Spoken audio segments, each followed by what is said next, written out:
Good morning, children. How are you all? I hope you all are well at home. मैं आज आप लोगों का लेसन नंबर 6 चिट्ठी का सफ़र ये रीड करवाऊंगी।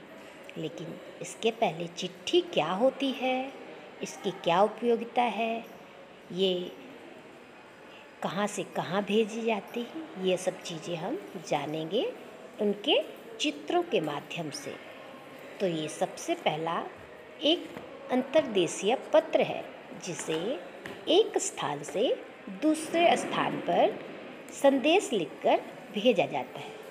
इसमें देखिए पते के लिए लाइनें बनी हैं और ऊपर में जो छोटे बॉक्स है वहाँ पे पिन कोड लिखा जाता है, साथ में स्टैम्प भी लगाया जाता है।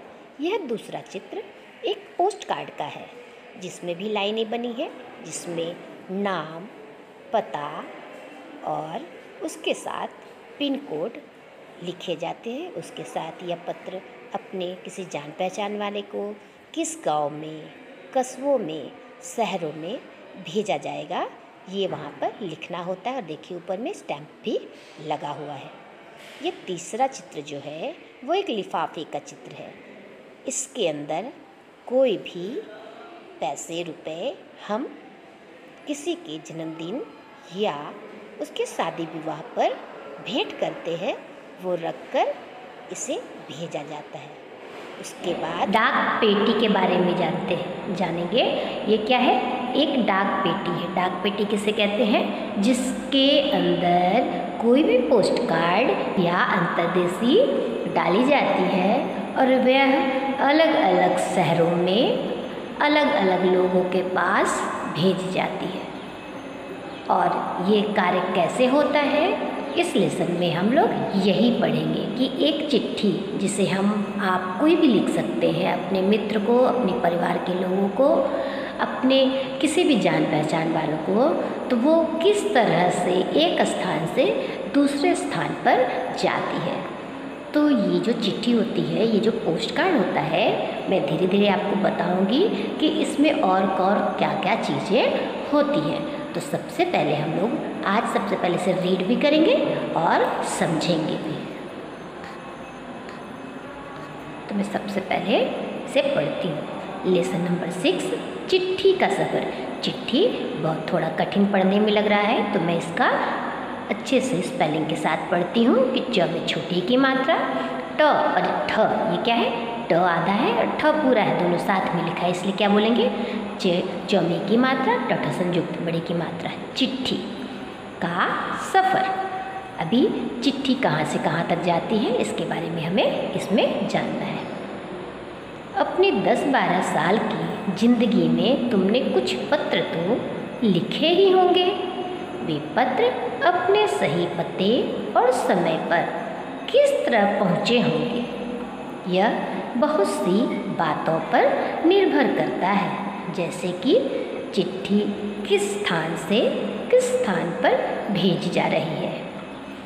संदेश देखिए, जो भी मैं पेंसिल से नीचे अंडरलाइन कर रही हूँ वो आपका हार्ड वर्ड्स है, तो आप प्लीज़ उन्हें अपने पेंसिल से अपने बुक में, टेक्स्ट बुक में अंडरलाइन कर दीजिए। 100 में अनुस्वार द में की मात्रा तालब से कैसे पढ़ेंगे? 100 में अनुस्वार द में की मात्रा तालब से। संदेश पहुंचाने की कितनी जल्दी है? तुमने पूरा और ठीक पता लिखा है कि नहीं? तुमने उस पर डाक टिकट, अभी देखिए डाक टिकट के बारे में मैं बताऊंगी आपको कि डाक टिकट होता क्या है। डाक टिकट, डोमिया की मात्रा का डाक, डोमे की मात्रा कट, डाक टिकट, इसके अंदर नीचे अंडरलाइन कर दीजिए, लगाया है कि नहीं आदि। अब प्रश्न यह उठते हैं कि पहले प्रश्न हम नहीं पढ़ेंगे, पहले हम ये देखेंगे कि इसमें क्या बातें बताई गई हैं। तो आपको ये पूछा जा रहा है कि आपने 10-12 साल के, क्योंकि अभी आप 5th स्टैंडर्ड में हो तो आपकी उम्र 10 से 12 साल होगी, तो आपने पत्र लिखे हैं कि नहीं लिखे हैं। लेकिन मैं जानती हूँ अभी मोबाइल का ज़माना है, लोग आसानी से SMS द्वारा एक दूसरे को कोई भी संदेश भेज देते थे। लेकिन आज से 50-60 साल पहले, या और भी 50-60 ना भी बोले तो भी 20-30 साल पहले क्या करते थे लोग, अंतर्देशीय या पोस्ट कार्ड के द्वारा कोई भी संदेश अपने मित्र, अपने परिवार के लोगों को भेजते थे।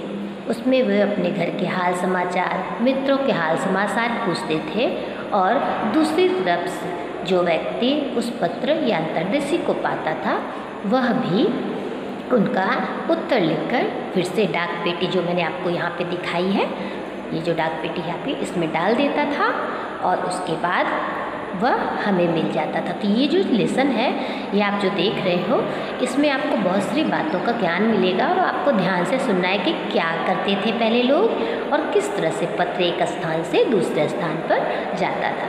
तो सबसे पहले क्या करते थे, क्यों डाक टिकट लगाते थे। और आपको पता है, जब भी चिट्ठी भेजी जाती थी कहीं तो उन पर डाक टिकट, ये देखो यहाँ पे लिखा हुआ है, ये डाक टिकट है। और आपने भी कभी भी कहीं से कोई शादी का कार्ड या कुछ भी कभी अंतर्देशीय पत्र लिख देखा होगा तो उसमें डाक टिकट ज़रूर लगा होगा।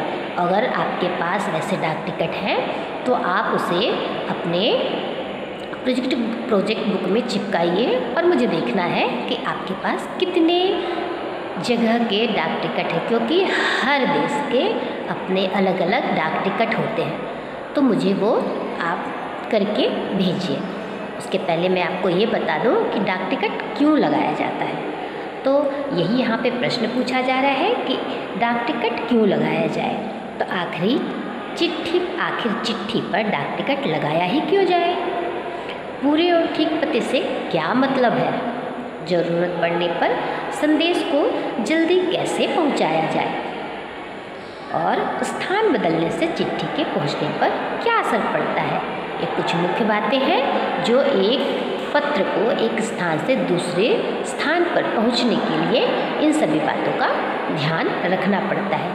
अभी आपको पता है कि अगर आपने किसी को पत्र लिखा और उसने अपना घर चेंज कर लिया है तो उस तक पत्र पहुंचेगा कि नहीं पहुंचेगा, और ज़रूरत पड़ने पर संदेश को जल्दी कैसे पहुंचाया जाए। तो आप जानते हो, ज़रूरत पड़ने पर पहले के ज़माने में लोग तार द्वारा या फिर ईमेल के द्वारा, फैक्स के द्वारा संदेश को एक जगह से दूसरी जगह पहुंचाते थे। तो ये सभी बातें हैं जो हम इस पूरे लेसन में पढ़ेंगे। अब इसके बाद आप देखिए, इनमें से कुछ सवालों के जवाब शायद तुम्हारे पास हो, खासकर तुम में से उसके पास जो डाक टिकटें इकट्ठा करने का शौक़ रखते। तो वही मैंने बोला आपको कि बहुत से बच्चों के पास तो डाक टिकट नहीं भी होंगे, लेकिन कुछ बच्चे जो डाक टिकट का शौक़ रखते हैं उनके पास ज़रूर होंगे।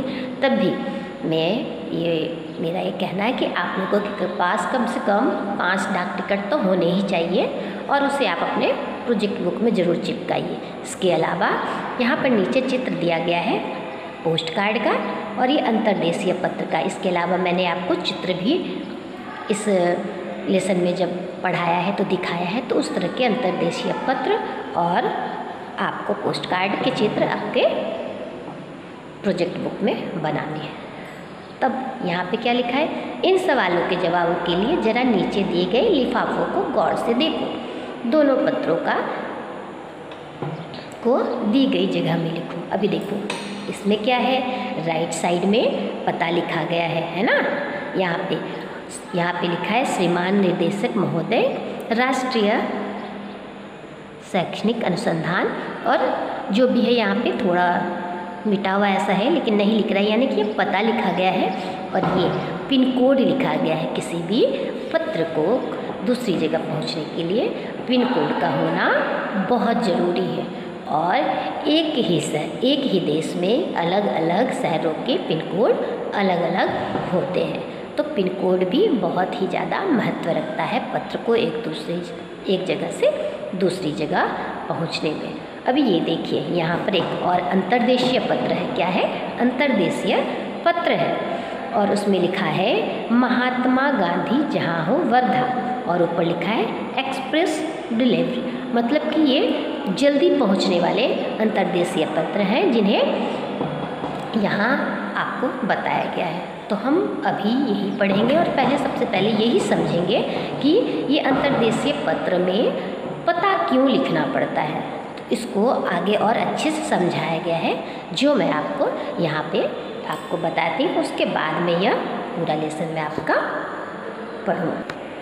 यहाँ देखिए एक अंतर्देशीय पत्र है जिसके ऊपर कबूतर के पंख लगे हुए हैं। तो क्यों पंख लगे हुए हैं? इसलिए पंख लगे हुए हैं कि पहले के ज़माने में जब पत्र नहीं होते थे तो एक स्थान से दूसरे स्थान पे कोई भी संदेश भेजने के लिए कबूतरों का इस्तेमाल होता था। और कौन से कबूतरों का इस्तेमाल होता था, ये कहाँ पर ऐसा होता था, इन सभी बातों को हम इस पूरे लेसन में पढ़ेंगे।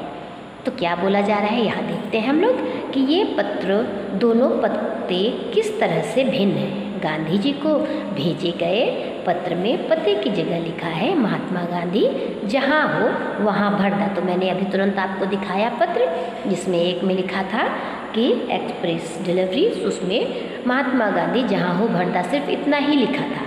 और दूसरे लिफाफे में क्या लिखा था कि लिफाफे पर इमारत या संस्थान से लेकर शहर तक का नाम लिखा हो।